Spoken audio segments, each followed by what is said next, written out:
Jadi ini ada yang mau gue tekenin dulu ya. Jadi uang yang masuk ke kripto itu kan kalau misalnya kita diinvestasi di saham tuh dibilangnya uang yang siap hilang kan. Kalau ke kripto tuh sebenarnya kita sebutnya yang beda, yaitu uang yang kalian siap kena drawdown 70% sampai 80%. Kenapa? Karena Bitcoin pun akan ada waktunya drawdown.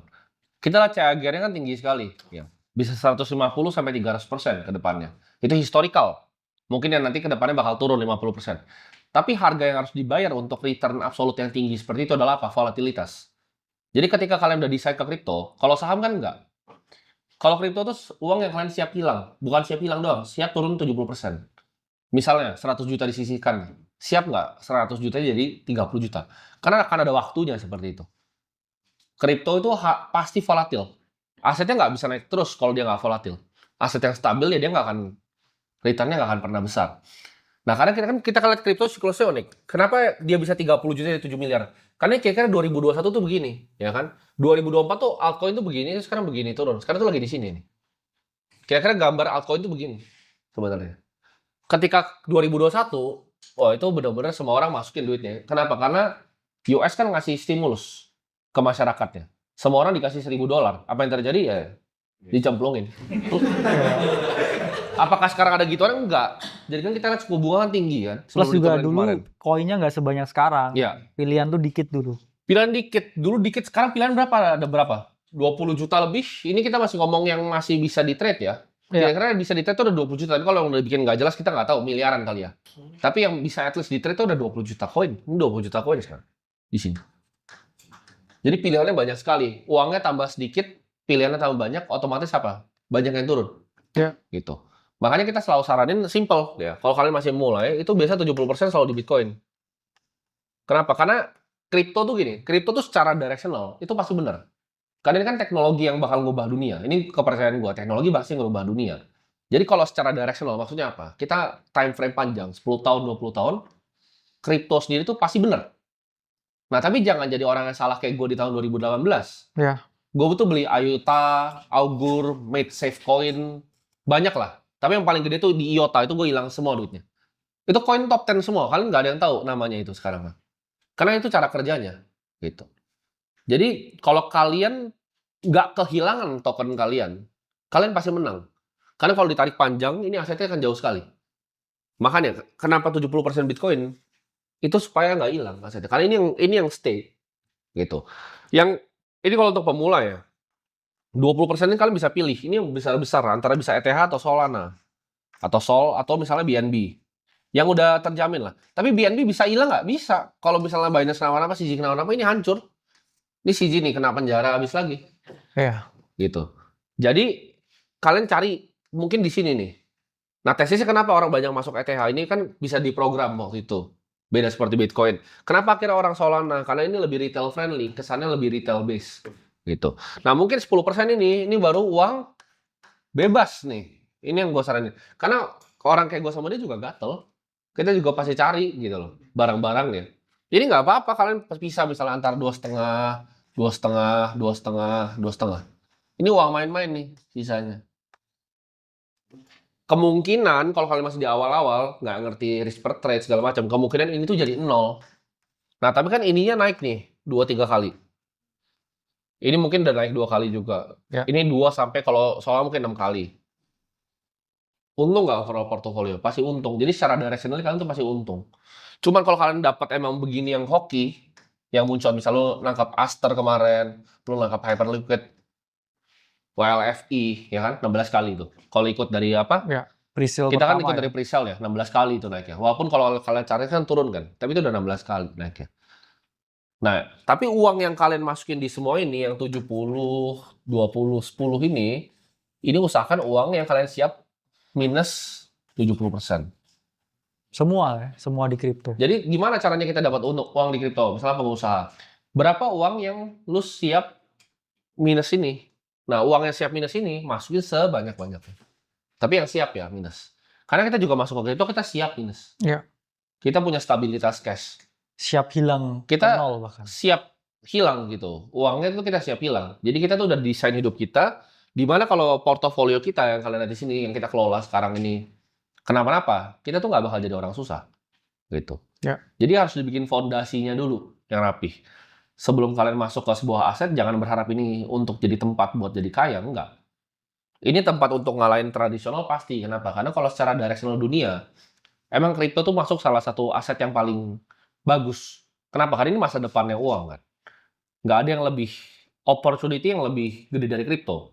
Yang lain tuh akan masih ketinggalan. Ya mungkin kripto dan AI lah kita sebutnya. Cuman AI unlikely. Kalian bisa dapat barang tuh hampir nggak mungkin. OpenAI kalian nggak bisa masuk. Ya kan? Grok kalian nggak akan kasih. Elon Musk nggak kasih kalian masuk. Bitcoin ini semua orang lomba. Ya kan? Semler Scientific baru diakuisisi lagi kemarin. Ini lagi lomba. Jadi 2025 sampai 2035 menurut gue ini digital gold rush. Semua orang kan lomba untuk bikin portofolio seperti ini. Jadi kalau secara directional udah bener, jangan sampai kalian kehilangan uang kalian. Apalagi jangan sampai kehilangan tokennya. Harus dijaga, jangan seed phrase-nya bocor tuh. Nggak nonton modul. Crypto custody ya kan? Mungkin ada tambahan tuh dari Bro Kakak. Manajemen porto.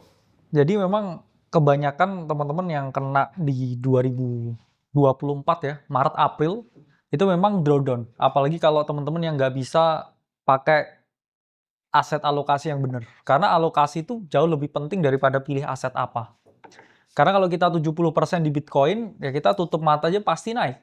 Kan yang kita cari itu adalah return yang mengalahkan Bitcoin-nya. Tapi kan kita nggak bisa itu semua dong. Otomatis kalau teman-teman all in ya di satu altcoin, ya all in lah ke hyperliquid, terus dia naik 50 kali lipat. Ya teman-teman kaya, asetnya naik 50 kali lipat. Tapi kan kita nggak siap dengan skenario what if, ya itu ke nol. Hilang semua duitnya. Sama lah seperti Aster kemarin ya. Misalkan bangun di tweetnya CZ itu pasti naik 11x. Kalau semua duitmu kamu taruh ke situ, ya 100 juta kamu punya duit. Ya jadi 1,1 miliar. Cuman pertanyaannya, kamu kan baru tahu itu hari ini kalau itu naik 11 kali lipat. Ya, itu yang menimbulkan yang namanya hindsight bias.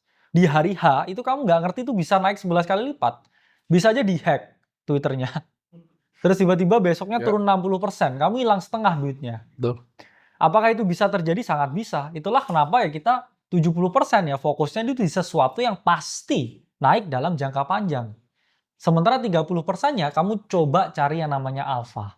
Ya. Betul. Beda juga dengan yang Ibu tadi bilang.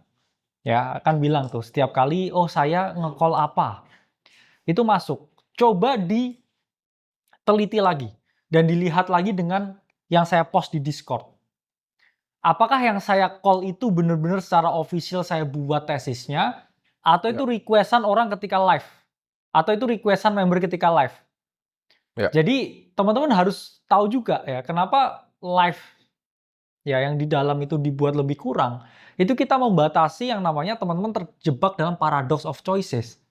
Kalian-kalian sendiri kan yang minta, Prof tolong bahas token ini. Dibeli. Ya saya bahas kan request kalian. Sama juga kan ketika margin call. Ya. Kalian kan tanya, token A gimana nih? Ya di minggu itu sesuai data, fakta, dan angkanya waktu itu ya bullish. Ya. Kalau 2 minggu lagi turun bisa nggak? Bisa dong. Tapi kalau saya setiap hari live, terus kalian request 20 koin, ya kalian kalikan 30 ada 600 koin. Ya, betul. Dalam 1 bulan. Apakah kalian mau masuk 600 koin itu? Jawabannya nggak mungkin. Itulah kenapa ya kita desain informasinya supaya teman-teman ini tidak terjebak dalam yang namanya paradox of choices. Betul. Apa yang kita post 3 bulan terakhir ya di pojok saya, BNB, naik nggak? Naik. XRP, naik nggak? Naik. Avalanche, coba lihat hari ini, naik nggak? Naik. Jadi informasi yang dibatasi itu untuk memfilter supaya kita main di quality only daripada di quantity. Ya. Karena kan kalian sendiri yang minta. Kalian dapat nih dari Twitter baca ini, tolong dong ini dibahas ya. Kita bahas by request. Tapi apakah saya punya conviction? Apakah saya juga tahu riset itu mendalam? Apakah saya juga investasi di sana? Jawabnya belum tentu. Bisa juga enggak, karena kan by request. Karena kita punya universe kita sendiri. Jadi sama, kalau misal di saham, itu biasa kalau analis saja, ya di fund tuh ada namanya universe. Contoh, dia cuma bahas banking, dia cuma bahas consumer good. Kita juga nggak tahu semua layer 2 yang ada di dunia. Nggak mungkin ada satu manusia yang bisa tahu semua. 20 juta kok koinnya. Ya. Yang baru dibikin layer 2-nya Bitcoin sekarang, emang kalau ditanya orang tahu sekarang apa? Nggak tahu. Gitu. Ya developer lamanya Bitcoin lagi bikin layer 2 lagi. Apakah gua tahu koinnya? Tahu. Gitu. Tapi apakah gua ikutin teknologinya sekarang dalam? Yang nggak tahu, kita masih ada kesibukan yang lain gitu. Ya, selain dan cover begitu. itu tadi ada 20 juta gimana cover semuanya kan? Ya, nggak mungkin bisa di cover semua. Nah, bahayanya apa dengan portofolio yang seperti itu? Ini konsep namanya volatility drift. Ya.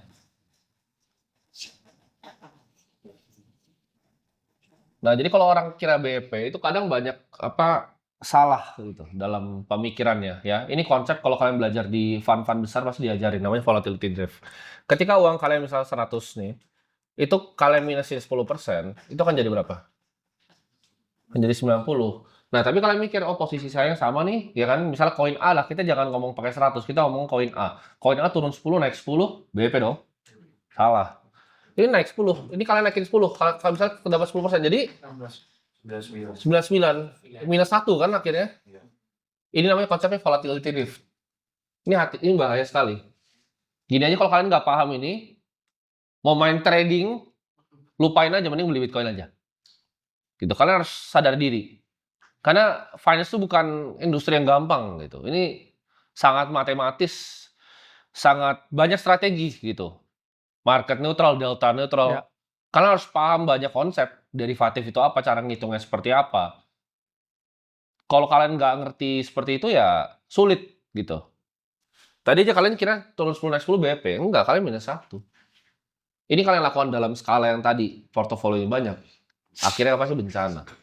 Itu yang kita bilang kenapa? Ya udah kita mainnya sederhana, 70% itu di anchor aset, 20 itu dia yang mungkin naik 10% bebas. Karena kenapa? Ini kan nol juga nggak apa-apa. Ya. Ya sebenarnya kalau kita ngomong ya ini kan sebenarnya risk ya sama tingkat ya portofolio atau posisinya. Dalam artian teman-teman harus paham ya, semakin sedikit ya yang kita pilih ya, itu risikonya itu sebenarnya semakin besar ya. Tapi kalau kita semakin diversify, risikonya dia akan semakin menurun. Sehingga angka yang paling pas itu ya teman-teman, itu 5 sampai 10 ya, dari 30% yang teman-teman punya. Kenapa? Karena ya itu tadi, kalau misalkan kita hanya memilih satu ya, itu resikonya tuh tinggi sekali. Ya. Contoh misal all in ke BNB, Zizi kena. Ya. Pantera all in ke Toncoin. Kena Habis kan? itu Pavel Durov ketangkep. Nol. Ya. Jadi risiko itu akan semakin tinggi seiring dengan kita itu tidak melakukan diversifikasi. Tapi kalau semakin banyak diversifikasi kita, risiko kita mengecil, tapi potensi returnnya juga pasti mengecil. Karena Betul. apa ya? Karena portofolio supermarket ya. Kenapa nggak beli top 100 saja di coin market cap? Yup. Ya kan? Itu risikonya emang jauh lebih kecil. Tapi grow nggak portofolionya? Saya yakin paling cuma grow 5% setahun ya. Ya. Iya kan? Dan Karena ini, ya jadi, dan banyak diversifikasi itu penting untuk beda aset kelasnya. Karena kalau Ya. kalian sama di kripto, ini akan ketariknya barang-barang semua nih. Kalian harus paham. Yes. Kalian beli 10 koin itu nggak diversifikasi. Kalian diversifikasi itu misalnya porto kalian kayak gini, kalian beli Bitcoin nih. Ini diversifikasi ya. Kalian ada Bitcoin, kalian ada Nvidia. Kalian beli misalnya BCA. Terus kalian beli US Treasury, ya kan? Terus kalian pegang juga USDT. Kalian pegang gold. Kalian pegang bond. Ya. Ini diversifikasi nih. Tapi kalau kalian kayak ngira kalian beli Bitcoin, Ethereum, Solana, BNB itu diversifikasi, enggak, itu satu aset kelas ketarik semua. Paham kan kalian? Jadi kuncinya gua survive di market itu cuma satu. Ini kalian harus camkan di otak nih. Kalau orang-orang lain kan Buffett kan Benjamin Graham bilang margin of safety. Gue bilang gue bukan itu. Gue tuh aset alokasi yang dia bilang tadi. Kunci kita selama tuh aset alokasi. Kita nggak pernah kena drawdown. Ya. Gue nggak pernah kena down year.